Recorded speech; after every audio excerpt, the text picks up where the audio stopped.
Good morning, শুভ সকাল। Astro ট্যারোটুই দেবিকাতে আমি দেবিকা ঘোষ আপনাদের প্রত্যেককে স্বাগত জানাচ্ছি। কেমন আছেন বন্ধুরা?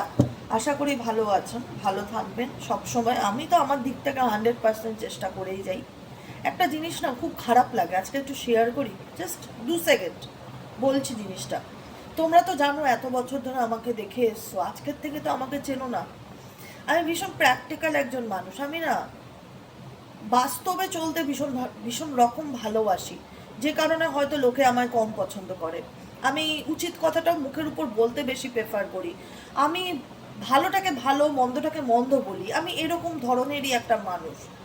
কিন্তু কিছু কিছু মানুষজন যারা রয়েছে, বেশিরভাগই বলবো, যারা ইলিউশনের মধ্যে বেঁচে আছে, মানে চোখের মধ্যে একটা পর্দা দিয়ে রেখে দিয়েছে।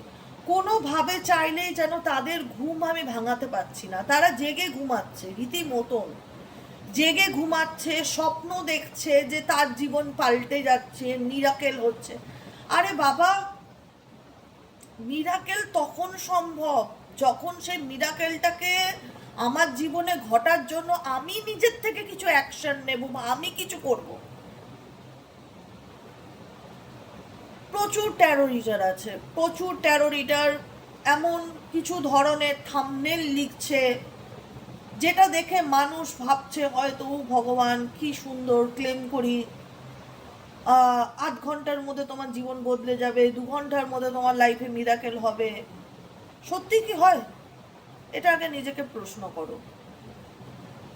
আমি না অবাক হয়ে যাই যে মানুষ, আমি বলছি না তার ভিডিও সে দেখছে কেন, অবশ্যই দেখবে, 1000 বার দেখবে, প্রত্যেকের অধিকার আছে যেটা খুশি দেখার। কিন্তু মানুষ চুজ করছে ইলিউশনটাকে বেশি, বাস্তবটাকে না। মানুষ চুজ করছে ইলিউশনটাকে বেশি। সে ভাবছে হয়তো স্বপ্ন দেখলেই, ক্লেম করলেই, ইমাজিন করলেই হয়তো জীবনটা বদলে যাবে। আলটিমেট সেটা নয়। জীবনটা সত্যিই খুব কঠিন। তার জন্য প্রচুর স্ট্রাগলিং করতে হবে নিজেকে ভালো রাখতে গেলে। আমি তো বহু বছর খেটেছি তোমাদের পিছনে, সত্যি বলি এই কথাটা, খেটেছি আমি। আজকের থেকে না, বহু বছর আমি খেটেছি তোমাদের পিছনে।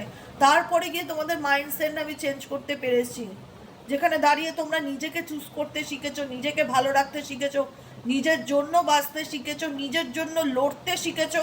এবং এটা বুঝে গেছো বসে থাকলে ভাত আসবে না, ভাতটা খেতে গেলে আমাকে সশরীরে যেতে হবে ভাতের কাছে। সুযোগ অটোমেটিক্যালি কারোর জীবনে আসে না, সুযোগের জন্য তোমাকে খাটতে হবে, চেষ্টা করতে হবে। রেজাল্ট এমনি এমনি ভালো হয় না, তার জন্য পড়াশোনা করতে হবে। জ্যোতিষ বলে দিয়েছে আমার মাধ্যমিকে আমি স্টার পাবো, আর আমি পড়াশোনা করলাম না, হাত গুটিয়ে বসে থাকলাম, আমি স্টার পাবো না। আমাকে 100% এফোর্ট দিতে হবে তার জন্য। আমাদের জীবনটাও ঠিক এরকম। ট্যারো রিডার বলে দিয়েছে আমার পার্টনার ফিরবে, ট্যারো রিডার বলে দিয়েছে 2 ঘন্টায় জীবন বদলে যাবে, ট্যারো রিডার বলে দিয়েছে এটা হবে, বলে দিয়েছে। এগুলো জেনারেল রিডিং, কালেকটিভ রিডিং। বলে দিয়েছে, সে তো তার কাজ করে দিয়েছে, কিন্তু তুমি তোমার জীবনে কি কাজ করছো সেটা শুনে শুধু হাত পা গুটিয়ে বসে থাকলে চলবে? নিজেকে ভালো রাখতে হবে। তুমি যদি বদলে যাও না, তোমার পিছনে মানুষ ছুটবে। একটা কথা মাথায় রাখো, তোমাকে মানুষের পিছনে ছুটতে হবে না, মানুষ তোমার পিছনে ছুটবে। নিজেকে এমন ভাবে তৈরি করো। সিরিয়াসলি বলছি, আজকে আমার গর্ব হয় তোমাদেরকে নিয়ে, যে একটা মোটো নিয়ে আমি, উদ্দেশ্য নিয়ে আমি এই জব পথে নেমেছিলাম, যে মানুষের জীবন আমি বদলে ছাড়বো, মানুষকে একটা সুন্দর জীবন দেবো। আমি সফল তাতে, কারণ আমি ইউটিউবে এত বছর ধরে কাজ করে আমার সেই অভিজ্ঞতার জায়গাটা তৈরি হয়ে গেছে। তোমাদের সঙ্গে আমার সেই কানেকশনটা তৈরি হয়ে গেছে। হয়তো রক্তের সম্পর্ক নেই, কিন্তু সেই কানেকশনটা আমি বুঝতে পারি। আমি আমি ফিল করতে পারি তোমাদের এনার্জিটা, যে তোমরা কতটা আমাকে রেসপেক্ট করো, কতটা ভালোবাসো, এবং কতটা আমার গাইডেন্সকে সিরিয়াসলি মেনে চলার চেষ্টা করো। ইলিউশনের মধ্যে বাঁচো না, অন্ধকারে বাঁচো না, বাস্তবটাতে বাঁচার চেষ্টা করো। প্র্যাকটিক্যালটাকে অ্যাকসেপ্ট করে সামনের দিকে এগিয়ে যাওয়ার চেষ্টা করো। এটার জন্য আমি সত্যি গর্বিত যে আমি আমার এফর্টটা, আমার যেটা উদ্দেশ্য, সেই উদ্দেশ্যে আমি সফল হয়েছি। কিন্তু বিভিন্ন সোশ্যাল মিডিয়া প্ল্যাটফর্ম তো ঘাটাঘাটি করি, মানে প্রচুর, মানে অগণিত, আনলিমিটেড রিডার বেরিয়েছে, আনলিমিটেড, যেটা হয়তো আমি গুনেও কাউন্ট করে শেষ করতে পারবো না। তারা এমন কিছু বলছে যেখানে শুনে মানুষ হুমড়ে যাচ্ছে, মানুষ বিচার করছে না যে সত্যিই কি এটা পসিবল। কত মানুষকে বুঝিয়ে বুঝিয়ে পারা যায়? আমি বুঝি না রে বাবা, বাস্তবে বাঁচো, বাস্তবে বাঁচো, প্র্যাকটিক্যাল হওয়ার চেষ্টা করো, ইলিউশনে বেচো না। দেখো, আমি এই কথাগুলো বললাম, আমি তোমাদের সাথে সবটাই শেয়ার করি, আমার মনের মধ্যে চলছিল, অনেক কিছু দেখি, ভালো লাগে মন্দ লাগে, কিন্তু তোমরা যারা প্রতিনিয়ত সারা বছর আমার সাথে জুড়ে থাকো, আমার গাইডেন্সকে ফলো করতে হবে না, অন্তত নিজের লাইফটাকে চেঞ্জ করো, যেখানে দাঁড়িয়ে তুমি মানুষের পিছনে ছুটবে না, মানুষ যেন তোমার পিছনে ছুটে। এই রকম একটা মাইন্ডসেট নিয়ে জীবনে এগিয়ে চলো। একটা দিন আসবে এমন যেখানে তুমি মেসেজ করে বলবে, দেবিকা দি জানো আমি ভালো আছি, খুব ভালো আছি, তোমার গাইডেন্স, তোমার কথাগুলো মেনে চলে। তোমাকে কারোর পিছনে ছুটতে হবে না, তুমি নিজেকে এমন তৈরি করো যাতে লোকে তোমার পিছনে ছোটে। এর থেকে বড় আনন্দ আর কিছুতে নেই। বুঝতে পেরেছো? চলো দেখে নি হোয়াট লাইজ বিন, তোমরা বর্তমানে কোন পরিস্থিতির মধ্যে দাঁড়িয়ে আছো। Universe Angel, okay, universe Angel please guide করুন আমার যে বন্ধুরা এই মুহূর্তে রিডিং দেখছে, তারা বর্তমানে কোন পরিস্থিতির মধ্যে দাঁড়িয়ে আছে। Angel archangel Michael please help করুন ও গাইড করুন। Angel archangel Michael please help me and guide. আর একটাই রিকোয়েস্ট কি জানো তো, লাইফটাকে 3 মিনিটের করো না, লাইফটাকে 3 মিনিটের করো না। প্রত্যেকটা রিলস 3 মিনিটের হয়, মানে লোকের না পেশেন্স নামক জিনিস, বাচ্চাদের পর্যন্ত পেশেন্স নামক জিনিসটা থাকছে না, পড়তে বসে অধৈর্য। প্রচুর বাচ্চার এডুকেশনের জন্য রিডিং আসে, আর নিচে কি লেখে জানো, যে আমার বাচ্চা ফোনের প্রতি অ্যাডিক্টেড, পড়তে বসে বেশিক্ষণ বসে থাকতে পারে না। আমরা যেমন আগেকার দিনে, আমাদের তো তখন বোতাম ফোন ছিল, বোতাম ফোনও ছিল না, ল্যান্ড ফোন ছিল। পড়াশোনার সময় তখন আমরা মানে অন্তত জানতাম না যে 3 মিনিট আমাদের মাইন্ডসেট, এর বাইরে আমরা বই নিয়ে বসতে পারবো না। অন্তত পড়তে বসলে আমরা জানতাম যে আমাকে 2-3 ঘন্টা টেনে পড়তে হবে, না হলে মানে ওটা ইনকমপ্লিট, ওটা আমার পড়া হবে না। আমি যদি 2-2.5 ঘন্টা না পড়ি, আবার আমাদের সারাদিনের নিয়ম 6 ঘন্টা পড়াশোনা করতেই হবে, কম করে হোক, স্কুল দিয়ে। তো অন্তত আমাকে সকালবেলা 2 ঘন্টা পড়তেই হবে, বিকেলবেলা 3 ঘন্টা আমাকে পড়তেই হবে, এনি হাউ এনি কস্ট। এটা আমাদের মাইন্ডসেট ছিল। এখনকার ছেলেদের মাইন্ডসেট, মেয়েদের মাইন্ডসেট, বাচ্চাদের মাইন্ডসেট হয়ে গেছে, পড়তে বসছে, একটু পড়ছে, বাকিটুকু মোবাইল দেখছে, পড়তে বসে অধৈর্য হয়ে যাচ্ছে। কারণ যে যে মানুষ অতিরিক্ত রিলস দেখবে না, তার সবটুকু নিজেদের হাতে, কিন্তু মাইন্ডসেটটাই 3 মিনিটের হয়ে যাচ্ছে। তার ধৈর্য নামক যে একটা জিনিস আছে, সেটা ভেতর থেকে চলে যাচ্ছে। বাচ্চাদের ক্ষেত্রেও এটা হচ্ছে, তাদের তো ফিউচার সবে শুরু, তারা ভবিষ্যতে চাকরি বাকরি করলো না, নিজেদের কেরিয়ার তৈরি করলো না, তারা যদি পড়তে বসে মানসিক চঞ্চল হয়ে যায়, পড়ায় কনসেন্ট্রেট করতে পারছে না, একটু পরে উঠে যাচ্ছে, মনটা অন্যদিকে চলে যাচ্ছে, এটা স্বাভাবিক। আর এটাই হচ্ছে মোবাইলের জন্য। এই 3 মিনিটের মাইন্ডসেটকে বাচ্চাদের মাথার থেকেও সরাতে হবে, বড়দের মাথার থেকেও সরাতে হবে, পেশেন্স রাখতে হবে লাইফে। বলে দিদি আজকে কোমর বেঁধে জ্ঞান দিচ্ছে গো। না না, সত্যি কথা বলি, আমি, আমাকে বলে আমার বাচ্চা মোবাইলের প্রতি অ্যাডিক্টেড, দিদি তুমি বলো আমি কি করব? বাচ্চাকে অভ্যেস ধরিয়ে দিয়েছো, বাচ্চা এখন নেশা, সে ছাড়তে চাইলেও ছাড়তে পারবে না, মা বাবার সাথে হাতাহাতি লেগে যাচ্ছে বাচ্চা। প্রায় দিন এরকম রিডিং বুকিং আসে, আমি অবাক হয়ে যাই, কিছু করারও নেই। মোবাইল ছাড়াবো কি করে? মোবাইল ছাড়াতে গেলে মা বাবাকে মোবাইল ছেড়ে দিতে হবে, সোজা কথা। বোতাম ফোনে আবার কাম ব্যাক করো, সিরিয়াসলি বলছি, মা বাবাকে মোবাইল ত্যাগ করতে হবে। বোতাম ফোন হয় না, এখনো আছে, সেই বোতাম ফোন ইউজ করো, বাড়িতে যেটা থাকবে সন্তান তো সেটাই ব্যবহার করবে না। তার অগত্যা মধুসূদন বোতাম ফোন ইউজ করা ছাড়া কোনো কাজে লাগবে না, আলটিমেট কমিউনিকেশন তো থাকবে মানুষের সাথে। আর নচেত বাচ্চাকে বোর্ডিং এ পাঠিয়ে দাও, দুটোর মধ্যে যে কোনো একটা কাজ করো, মোবাইল ছাড়াতে গেলে আর কোনো রাস্তা নেই। যারা গার্জেনরা আমাকে প্রশ্ন করো না, সন্তানের জন্য রিডিং বুক করো, ওই দুটো অপশন আছে, নয় বোর্ডিং এ দিয়ে দাও, বোর্ডিং এ ফোন অ্যালাউ নেই, আর নয় বোতাম ফোন ইউজ করো। স্যাক্রিফাইস করতে হবে, সন্তানকে মানুষ করতে গেলে স্যাক্রিফাইস করতে হবে। এই হাতের কাছে বসে রেখে মারধর করলাম, বকলাম, ফোন ধরিস না, ফোন ধরিস না, আর ও তোমাকে শত্রু মানতে শুরু করলো, ধীরে ধীরে তোমার সাথে সন্তানের সম্পর্কটা আলটিমেট নষ্ট হয়ে যাবে, তিক্ততার সম্পর্ক তৈরি হয়ে যাবে। মাকে সহ্য করতে পারবে না, বাবা তো বাড়ি থাকে না, মাকে সহ্য করতে পারবে না, মা চোখের বিষ হবে। এই জন্য যদি সুস্থ সুন্দর জীবন দিতে চাও, এই অ্যান্ড্রয়েড ফোন ছেড়ে দিতে হবে, প্রথম কথা, বোতাম ফোন ইউজ করতে হবে, আর নচেত বোর্ডিংয়ে পাঠিয়ে দিতে হবে। একদম পড়াশোনা হয়ে কাম ব্যাক করবে, তারপরে এইচএস উচ্চ মাধ্যমিক কলেজ দিয়ে মোবাইল ধরুন, যেটা আমরাও করেছি, কলেজ পাস করে মোবাইল হাতে পেয়েছি। তখন তো বোতাম ফোন ছিল, এই তো মানে বেশ 10-12 বছর ধরে এই অ্যান্ড্রয়েড ফোনের ইউজেস প্রবলভাবে।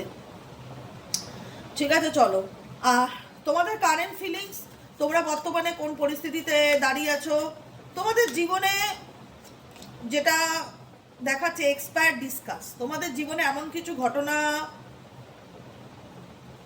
আছে বা চলছে যেটা এক্সপায়ার হয়ে গেছে, মানে যে কোনো সম্পর্ক হোক বা রিলেশনশিপের গল্প হোক, এমন কিছু ডিসকাস যেটা এক্সপায়ার্ড হয়ে গেছে, যেটা বর্তমানে তোমার কাছে এখন সেটা পাস্ট হয়ে দাঁড়িয়েছে।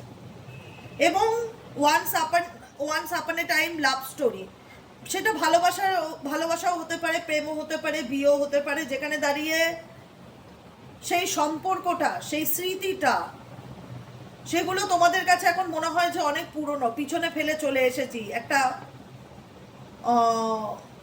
এক্সপায়ার্ড ডিসকাশনস বা expired discussed, once upon a time story, love story. একসময় আমাদের মধ্যে খুব ভালোবাসা ছিল, বর্তমানে এখন সিচুয়েশন তোমার যেখানে দাঁড়িয়েছে সেখানে তোমাকে মনে হচ্ছে যে ভালোবাসা পাওয়ার জন্য লড়তে হচ্ছে, ভালোবাসা পাওয়ার জন্য নিজের অধিকার দাবি করতে হচ্ছে, ভালোবাসা পাওয়ার জন্য ফাইট করতে হচ্ছে, মানুষকে নিজের জায়গা বোঝানোর জন্য ফাইট করতে হচ্ছে, নিজের অধিকার চাওয়ার জন্য লড়তে হচ্ছে, কোর্ট কেস করতে হচ্ছে। যে কোনো পরিস্থিতিতে মনে হচ্ছে যে জীবনটা আর আগের মতন নেই, আমার জীবনটা আর আগের মতন নেই, লাইফটা বদলে গেছে। একটা সময় আমি খুব ভালো ছিলাম আমার ভালোবাসার মানুষের সাথে, খুব সুখে দিন কাটিয়েছি। এখন সেই মানুষটার কাছ থেকে ভালোবাসা পেতে গেলে আমার নিজেকে তার জন্য ফাইট করতে হচ্ছে, তার কাছে দাবি রাখতে হচ্ছে, তাকে বলতে হচ্ছে যে তুমি কেন আমার সাথে এরকম করছো বা তুমি কি চাও। মানে আগের পরিস্থিতি বর্তমান পরিস্থিতির মধ্যে হিউজ ডিফারেন্স তোমরা ফিল করতে পারছো, যেখানে মনে হচ্ছে আগে না চাইতেই অনেক কিছু পেয়ে যেতাম, আগে না চাইতে কাছের মানুষ বুঝে যেত, না চাইতে সে আমাকে ভালোবাসতো। এখন আমাকে ভালোবাসার জন্য দাবি করতে হয়, এখন আমাকে তাকে প্রশ্ন করতে হয় যে সে কেন আমার সাথে যোগাযোগ করে না, সে কেন আমার সাথে কথা বলে না, সে কেন আমার ফোন ধরে না, সে কেন আমাকে ব্লক করে রেখেছে। আজকে তার কাছ থেকে আমাকে উত্তর চাইতে হচ্ছে, ফাইট করতে হচ্ছে নিজের ভালোবাসা পাওয়ার জন্য। এটা কি জীবন যেখানে ভালোবাসা পাওয়ার জন্য ফাইট করতে হয়? কারণ তোমার মনে হলো যে সম্পর্কটা তোমার আগে ছিল এবং বর্তমানে যে সম্পর্কে তুমি রয়েছো, দুটো হিউজ ডিফারেন্স। তুমি ধীরে ধীরে রিয়ালাইজ করতে পারলে সময়ের সাথে গিয়ে যে সম্পর্কটা তোমার কাছে একটা কন্ডিশন বা একটা কেজ, একটা খাঁচার মতন, যেখানে দাঁড়িয়ে কেউ তোমাকে নিয়ন্ত্রণ করতে চাইছে। আগে যেটা ফিল করতে সেই মানুষটাকে নিয়ে আনকন্ডিশনাল লাভ, যে সে আমাকে নিঃশর্তে ভালোবাসে, আমিও তাকে নিঃশর্তে ভালোবাসি। এখন তোমাকে মনে হচ্ছে ভালোবাসা পাওয়ার জন্য আমাকে লড়তে হচ্ছে, আমাকে দাবি করতে হচ্ছে যে তুমি আমাকে ভালোবাসছো না কেন বা তুমি আমাকে ইগনোর করছো না কেন। সে সেটা সুযোগ নিয়ে রীতিমতন আমাকে গেটিং প্লেট, সে সেটা সুযোগ নিয়ে রীতিমতন আমাকে ম্যানিপুলেশন করছে, দিনের পর দিন মিথ্যা কথা বলছে, দিনের পর দিন আমাকে কন্ট্রোল করার চেষ্টা করছে। আমি বুঝতে পারছি দিদি, কিন্তু এখন আমাকে তার কাছে জবাবদিহি চাইতে হচ্ছে যে সে কেন এরকমটা করছে, আর সে কারণেই আজকে আমি তার শত্রু হয়ে গেছি। সে আমাকে ভুলভাল বোঝাচ্ছে। ম্যানিপুলেট করা মানে কি? ম্যানিপুলেট করা হচ্ছে মাইন্ড গেম খেলা, মাইন্ড গেম খেলা। সে আমাকে এমনভাবে মাইন্ড গেম খেলছে যেটা আমি বুঝতে পারছি যে সে আমাকে মিথ্যা কথা বলছে, সে আমার চালাকি করছে, কোথাও না কোথাও সে আমাকে ইন্টেনশনালি কন্ট্রোল করার চেষ্টা করছে, রানিং অ্যাওয়ে। যে কারণে তোমাদের মনে হচ্ছে যে এই রিলেশনশিপ, আমার জীবনে যে সম্পর্ক চেয়ে পেতে হয় যে আমাকে ভালোবাসো, আমাকে ভালোবাসো, প্লিজ আমায় বোঝো, please try to my situations, এরকম ভাবে জীবন চলতে পারে না। কারোর কাছ থেকে চেয়ে ভালোবাসার ভিক্ষা পেয়ে একটা মানুষের কোনোদিনও একটা সুন্দর জীবন চলতে পারে না। ভালোবাসাটা হচ্ছে আনকন্ডিশনাল, যেটা ভেতর থেকে আসে, ওটা চাইতে হয় না বা লড়তে হয় না। যে কারণে তুমি দিনের পর দিন এই সম্পর্ক নিয়ে ডিপ্রেশনে গেছো, যেখানে দাঁড়িয়ে তোমার মনে হচ্ছে যে অবসাদ ছাড়া কিছু নেই। যে মানুষটাকে একটা সময় আমি এত ভালোবাসতাম বা যে মানুষটার সঙ্গে আমার এত ভালো স্মৃতি ছিল, সেই মানুষটাকে আজকে আমার কৈফিয়ত করতে হয় সে কেন আমার সাথে এরকমটা করছে। সম্পর্কটা এখানে এসে দাঁড়িয়েছে, যে কারণে তোমার মধ্যে প্রচন্ড রকম একটা মন খারাপ, একটা মানসিক যন্ত্রণা, একটা কষ্ট, দুঃখ, অবসাদ তোমার ভেতরে কাজ করে যে কেন কেন করলো সে আমার সাথে এরকম, আমি তো তাকে নিঃস্বার্থে ভালোবেসেছিলাম, কেন এই মানুষটা আমাকে এত দুঃখ দিল,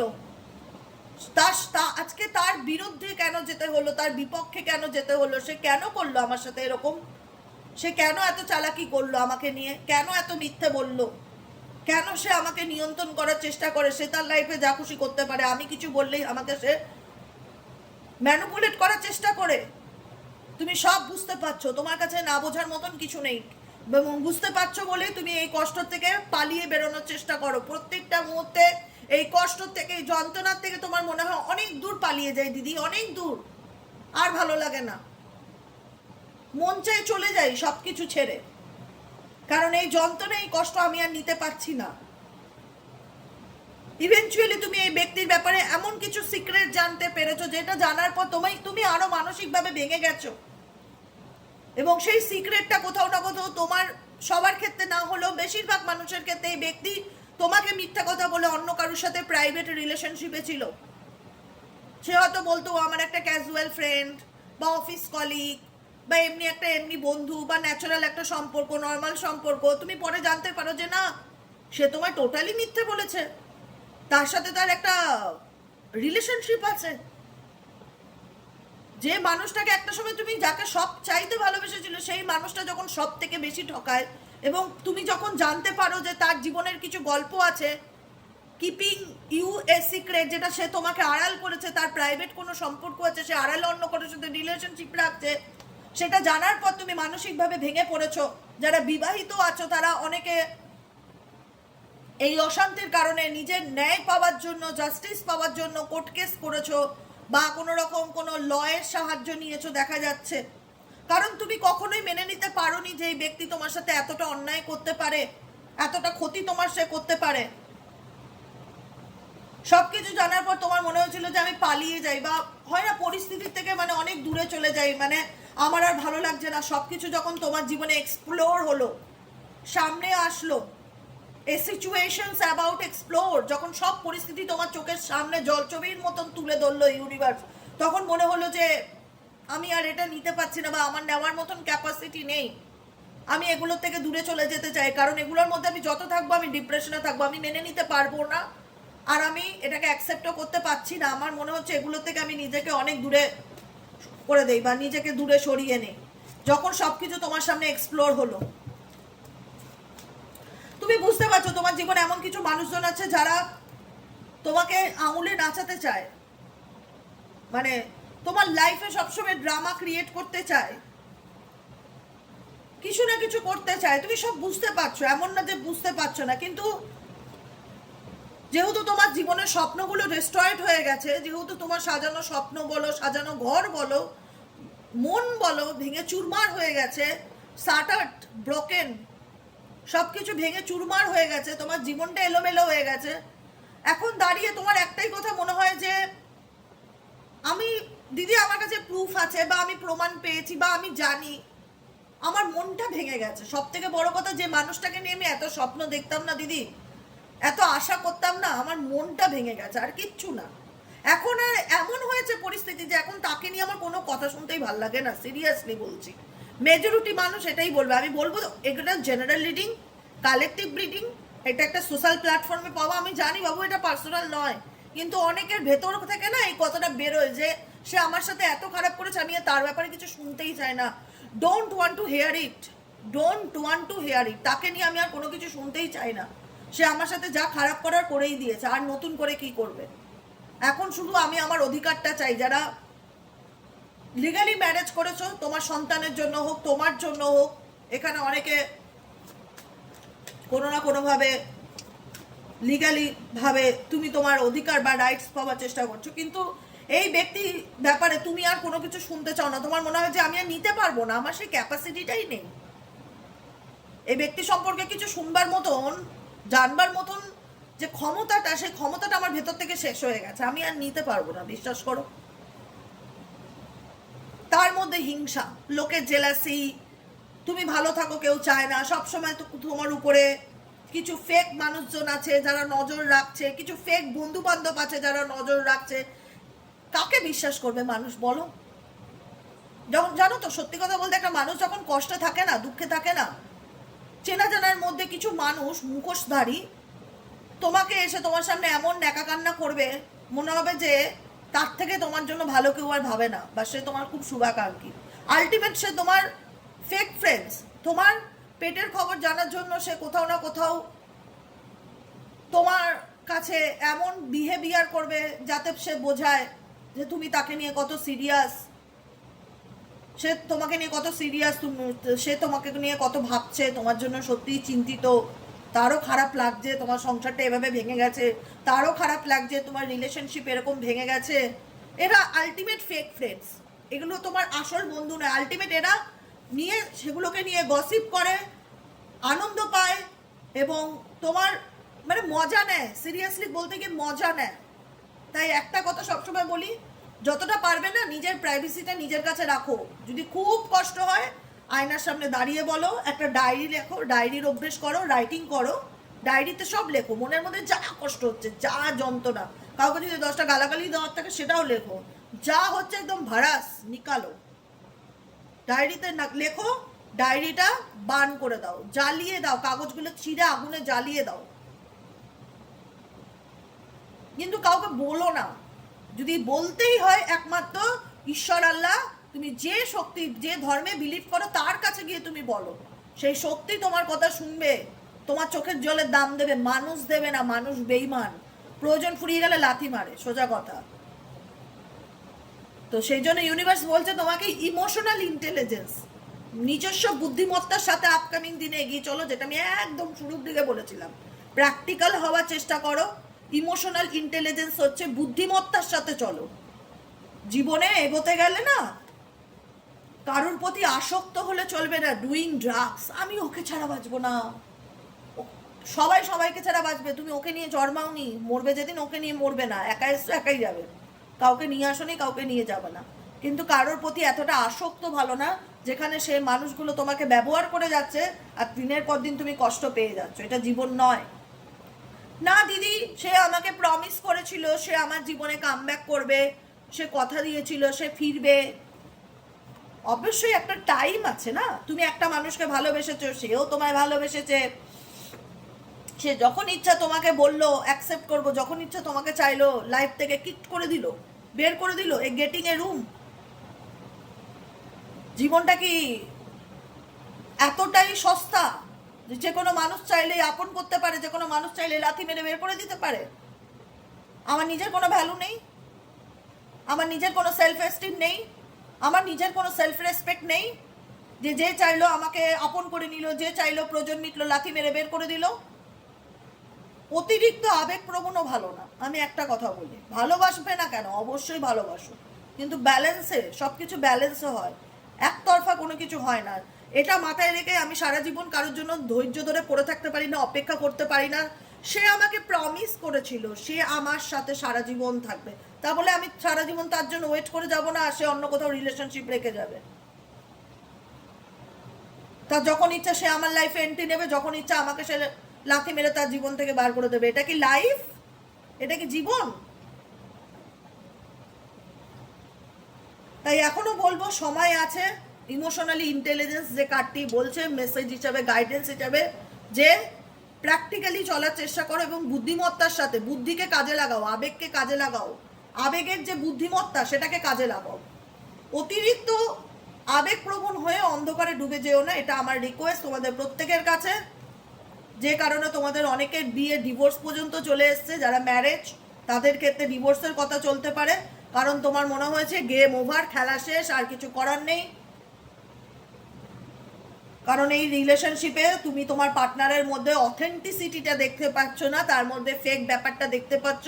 তোমার মনে হচ্ছে ফেক, এই মানুষটা আসল নয়, এই মানুষটা ফেক, ফেক কমিটমেন্ট দেয়, ফেক প্রমিস করে, ফেক ক্ষমা চায়। আমি ঠিক বিশ্বাস করতে পারি না দিদি, সব থেকে বড় কথা কি, বিশ্বাসটা মরে গেছে ভেতর থেকে। যে কারণে এই রিলেশনশিপটাকে নিয়ে তোমার কল্পনা করতে গেলেও ভয় লাগে, যে ইমাজিন করবো আবার দেখা যাবে আমার স্বপ্নটা ভেঙে চুরমার হয়ে গেছে। কারণ এই রিলেশনশিপটা তোমার কাছে টোটাল অফ ড্রামা ছিল, টোটাল অফ ড্রামা ছিল। সতর্কতা, কজেন্স ইন্ডিকেট করছে সতর্কতাকে, সতর্কতা মেনটেন করে চলার চেষ্টা করো। ইমোশনালি ইন্টেলিজেন্স, ইমোশনালি আবেগীয় বুদ্ধিমত্তার সাথে চলার চেষ্টা করো। প্র্যাকটিক্যাল হও, নিজেকে ভালো রাখো, ভালোবাসো, কারোর কাছে সহজ এবং সস্তার জিনিস হয়েও না। নিজেকে ইম্পর্টেন্স দাও, নিজেকে গুরুত্ব দাও, নিজেকে ভালোবাসো, নিজেকে রেসপেক্ট করো, নিজেকে কারোর কাছে তুচ্ছ তাচ্ছিল্য জিনিস মনে করো না। হ্যাঁ, সে তো আমায় ভালোবেসেছিল, সে তো আমায় কথা দিয়েছিল, একটা লিমিট পর্যন্ত কারোর জন্য ওয়েট করা যায়, সব কিছুর পরে গিয়েও বলছি। তুমি একটা মানুষের জন্য 6 মাস 9 মাস 11 মাস ওয়েট করতে পারো, তা বলে সারা জীবন অপেক্ষা করে থাকতে পারো না, ঠিক আছে? তাই যেটাই করবে ইমোশনাল ইন্টেলিজেন্সের সাথে করবে, বুদ্ধিমত্তার সাথে প্র্যাকটিক্যালি চলার চেষ্টা করবে। এবং যেহেতু তোমরা এখানে প্রচুর মানুষ রেড সিগন্যাল জোনে আছো, রেড সিগন্যাল রিলেশনশিপে আছো, তাই এই সম্পর্ক নিয়ে তোমার নিজেরও ইমাজিনেশন করতে ভয় লাগে যে আবার স্বপ্ন দেখছি, আবার কখন স্বপ্ন ভেঙে যায়। তাই যেটাই করবে প্র্যাকটিক্যালি করবে, লজিক্যালি করবে এবং সামনের দিকে এগিয়ে যাওয়ার চেষ্টা করবে। নিজেকে ভালো রাখবে, নিজেকে ভালোবাসবে। কেমন লাগলো রিডিংটা কমেন্ট সেকশনে কিন্তু জানাতে ভুলবে না, আমার কিন্তু খুব ভালো লাগে তোমাদের কমেন্ট পড়তে। কমেন্টে অবশ্যই তোমাদের মতামত জানাবে, সাবস্ক্রাইব করবে, চ্যানেলের সাথে থাকবে, পাশে থাকবে, শেয়ার করবে, হাইপ করবে। Tata, bye bye. আর আজকে একটা খুব খুব ইম্পর্টেন্ট একটা পোস্ট করেছি আমার পেজে, সাইকিক রিডার দেবিকা ঘোষের পেজে একটা খুব ইম্পর্টেন্ট, আমি পেজে তো রিলসই হয়, পেজে বড় ভিডিও সেরকম হয় না, রিলস আমি করেছি বেশিক্ষণের না, 5 থেকে 7 মিনিটের, পারলে রিলসটা একবার দেখো, অনেক কাজে আসবে, এটা আমার রিকোয়েস্ট তোমাদের প্রত্যেকের কাছে। পেজের নাম হচ্ছে সাইকিক রিডার দেবিকা ঘোষ, সবাই একটু দেখো, অনেকটা ক্ল্যারিটি পাবে, ঠিক আছে? আজকের মতন এতটাই, দেখা হচ্ছে আবার বিকেলে রিডিং সাইকিক রিডার দেবিকা ঘোষের। কেমন লাগলো রিডিংটা অবশ্যই জানিও, আর বিকেলে কি টপিকের উপর ভিডিও দিলে ভালো হয় অবশ্যই কমেন্ট করো। ভালো থেকো, সুস্থ থেকো, টাটা, বাই বাই।